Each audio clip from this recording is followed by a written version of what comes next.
Assalamualaikum warahmatullahi wabarakatuh. Jumpa lagi dengan saya di channel Gagasan Progres 79, sahabat sebangsa dan setanah di mana saja Anda berada. Kembali kita mengikuti kasus Bambang Tri Mulyono, di mana kali ini ada informasi yang lagi-lagi ya mencenangkan, tetapi bisa membuat kita ngakak ya dari Bambang Tri ini.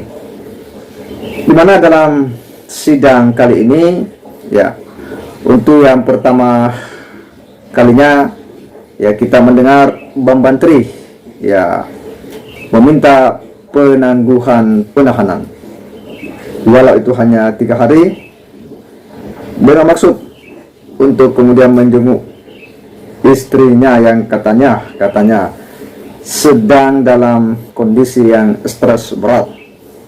Dia juga hendak ya ketemu dengan anaknya. Ini adalah permintaan Bambang Tri di penghujung sidang menjelang ya sidang putusan setelah dituntut 10 tahun penjara. Bambang Tri ya dalam persidangan ya pembacaan replik jaksa itu ya dia menyampaikan sejumlah pembelaan terhadap dirinya dan menyampaikan sejumlah argumentasi terkait dengan ya apa yang selama ini menjadi tuntutannya terkait dengan dugaan ijazah palsu Pak Jokowi.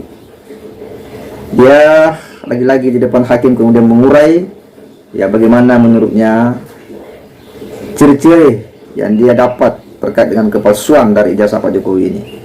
Nah, untuk lebih jelasnya kita akan simak bagaimana penyampaian dari Bambang Tri di depan majelis hakim ini. Mari kita simak sama-sama. Adapun bukti-bukti tentang masalah serius pada ijazah Jokowi adalah antara lain sebagai berikut. Ijazah SD, format ijazah salah, daftar nilai dengan huruf tidak ditulis dengan tulisan DELAPAN TUJUHENAM, tapi dengan ABCD. Yang sepengetahuan saya adalah pemakaian simbol untuk penilaian menurut formal seperti yang dipakai di universitas. A artinya bagus sekali, B artinya baik, C cukup, D gagal. Sebagai penutup, saya sampaikan permohonan saya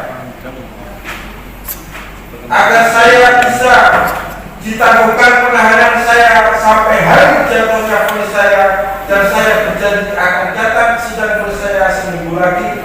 Apabila saya tidak menepati janji datang sidang vonis saya nanti, biarlah saya tidak diakui umat Nabi Agung Muhammad Sallallahu Alaihi Wasallam selamanya. Saya ingin sekali bertemu dengan dua anak saya yang sudah 3 tahun tidak pernah berjumpa saya, dan saya tidak tahu kabarnya sama sekali sejak saya ditahan 6 bulan lalu.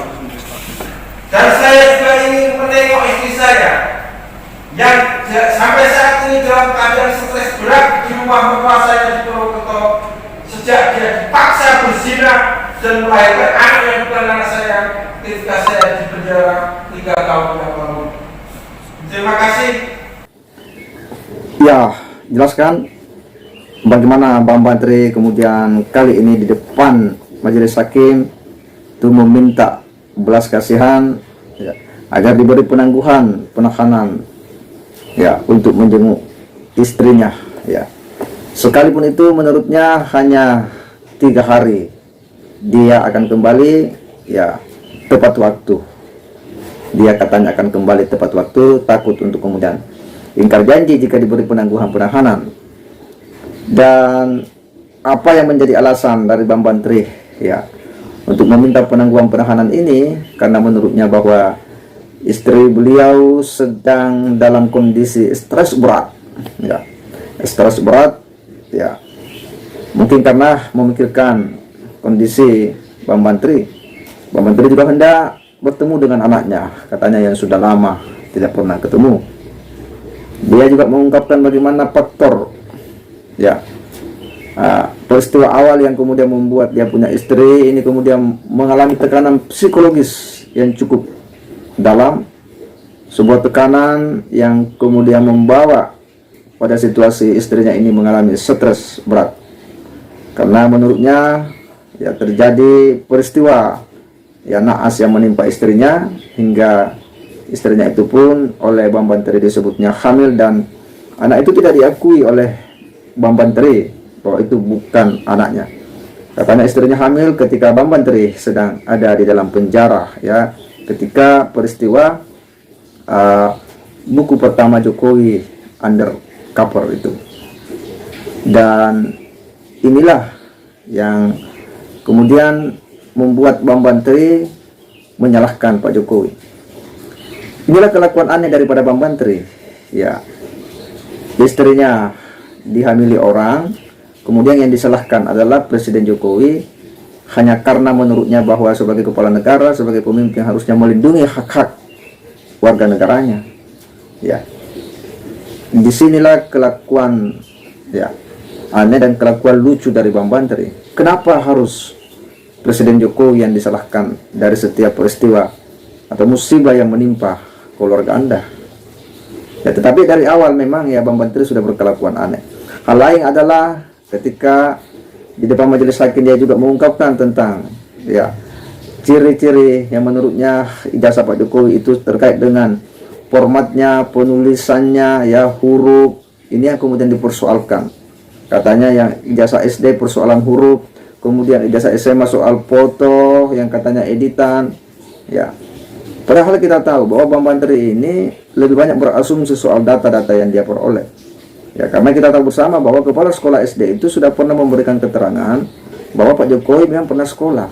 Demikian pula ya kepala sekolah SMA, dia juga sudah memberikan penjelasan ya tentang riwayat ya Pak Jokowi sebagai orang yang pernah sekolah di SMA tersebut. Ada rekam jejaknya, ya, ada nomor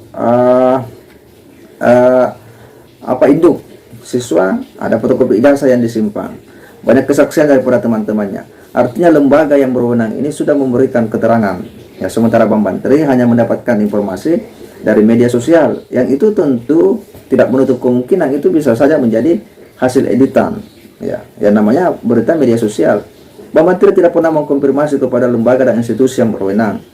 Ya, disinilah kecerobohan ya dari Bang Banteri. Tetapi dari awal ya kita sudah tahu bahwa Bang Banteri ini memang berkelakuan aneh.